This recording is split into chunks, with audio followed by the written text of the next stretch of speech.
Iran, America, Israel, ये दुनिया में अभी सबकी जुबानों पर चल रहे जंग के हालात हैं।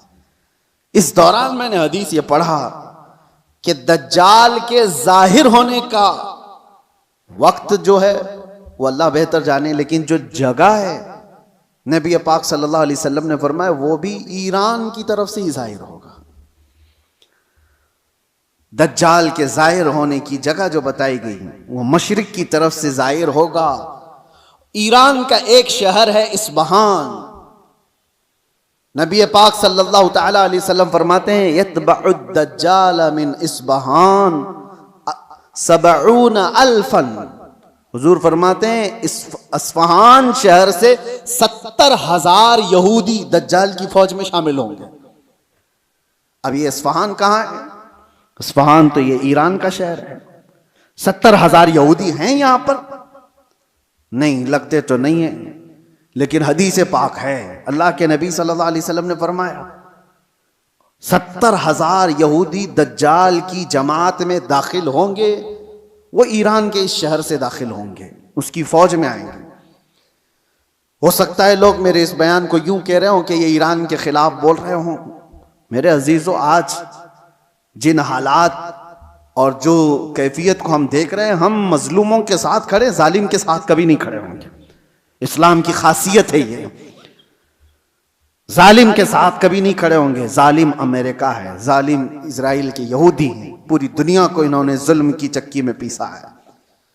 लेकिन ईरान की जो कैफियत होगी, 70,000 यहूदी वहां से निकलेंगे और दज्जाल की जमात में आएंगे, तो इतना लगता है कि गालिबन ईरान पर यहूदियों का ऐसा कब्जा होगा, तभी तो वहां 70,000 यहूदी होंगे। वो दौर आएगा। आज जिस हालत में ईरान लड़ रहा है, चंद बातें लोगों को खुश कर रही हैं। ईरान ने इतना ठोका, इतना मारा, हो सकता है,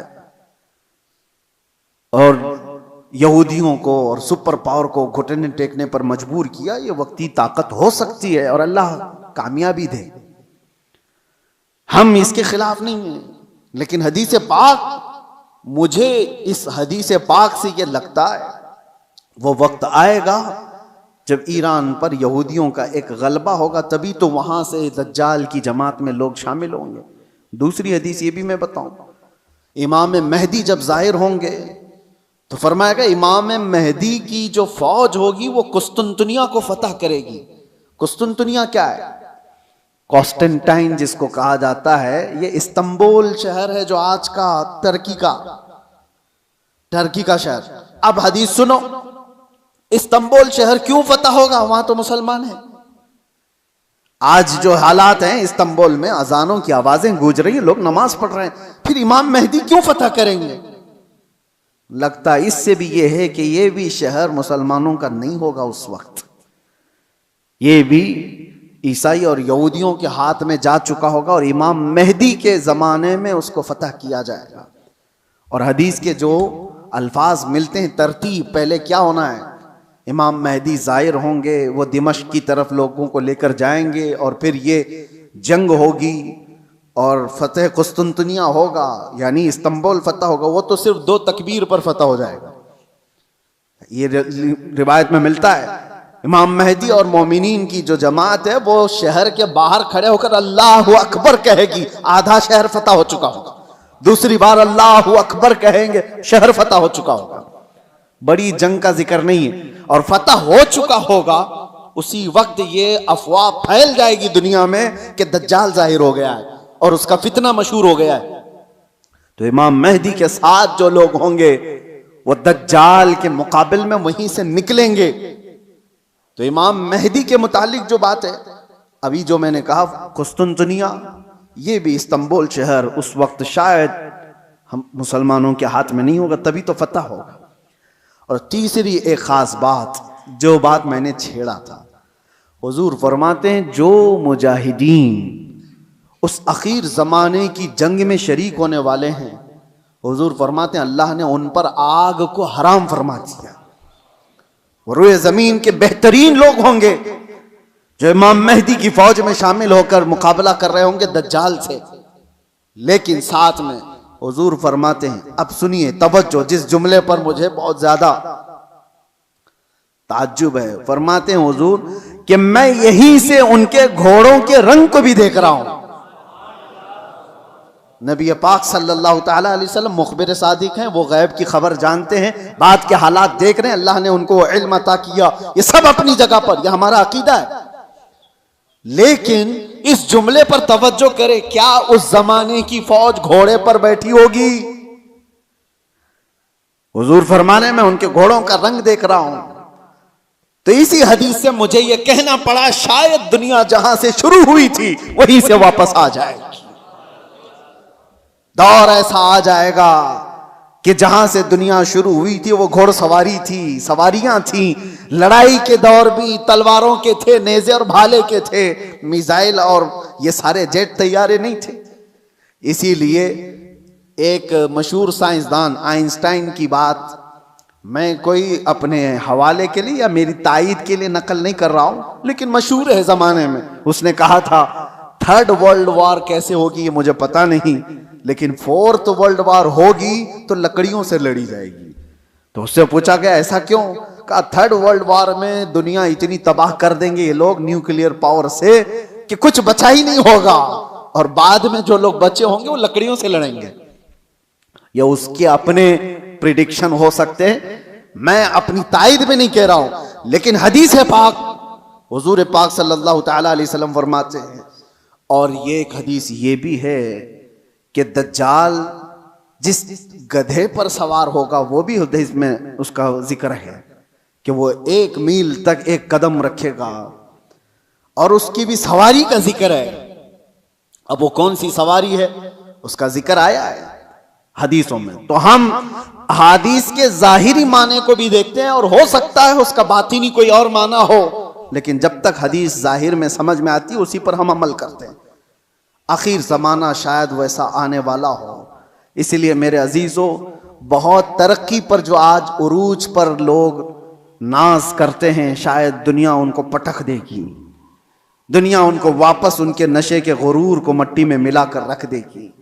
आज जिनके पास पेट्रोट मिसाइल हैं, जिनके पास चांद में जाने की सलाहियत, जिनके पास मरियन पनडुब्बियां ऐसी के समंदरों को चीर करके निकलने वाली सारे हथियार, सब कुछ था इनके पास, लेकिन जिस दिन ये सारी टेक्नोलॉजी मार दी जाएगी, खत्म कर दी जाएगी, ये किसी और के जरिए से नहीं, तुम आपस में मार लोगे एक दूसरे को। तुमने भी हथियार बनाए, हमने भी हथियार बनाए, दोनों मार लेंगे, एक दूसरे को खत्म कर देंगे।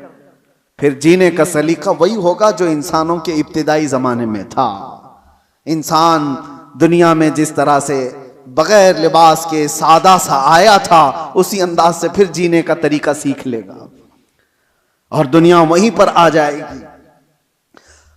और एक हदीस हुजूर पाक सल्लल्लाहु ताला अलैहि वसल्लम ने आखिरी वक्त के मुतालिक जो फरमाया कि कयामत जब आएगी तो क्या हालत होगी उस वक्त, और हुजूर ने फरमाया सिर्फ शरीर लोगों पर, कुफ्फार और मुशरिकीन पर कयामत आएगी। ईमान वाले खत्म हो चुके होंगे, हत्ता कि काबा शरीफ भी जला दिया जा चुका होगा।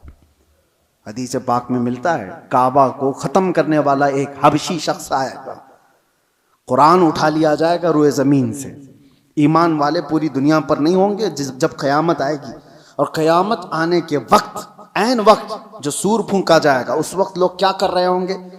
उस वक्त हुजूर फरमाते हैं कि सब अपने अपने कामों में मशगूल होंगे। कोई खेती बाड़ी कर रहा होगा, हल चला रहा होगा, कोई कपड़ा काट रहा होगा, और वो वहीं से अपनी कैंची फेंक देगा। हल चला रहा होगा, वही फेंक देगा वो आवाज सुनते ही, यहां तक कि हामिला औरत के पेट से बच्चा निकल जाएगा उस आवाज की दहशत से।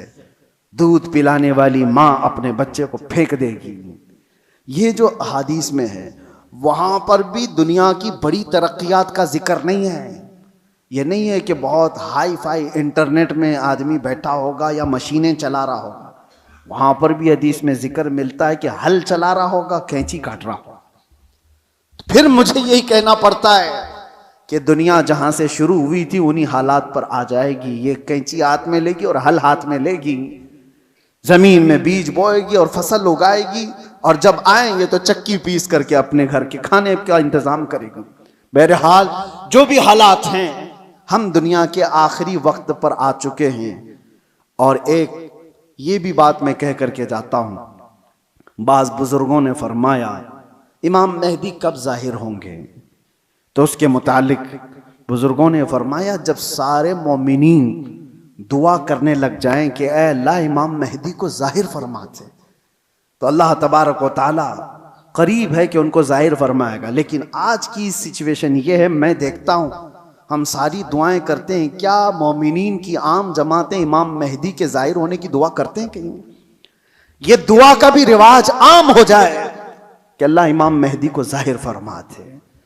जब ये दुआ कसरत से होने लगी कि वो आ जाएंगे इमाम मेहदी के जाहिर होने की। और दूसरी हदीस ये भी है, यदहलुन नासु, हुजूर फरमाते हैं अन जिक्रि दज्जाल, दज्जाल का जिक्र करना लोग छोड़ चुके होंगे, उलमा मिंबरों से बयान करना खत्म कर चुके होंगे, तब दज्जाल आएगा।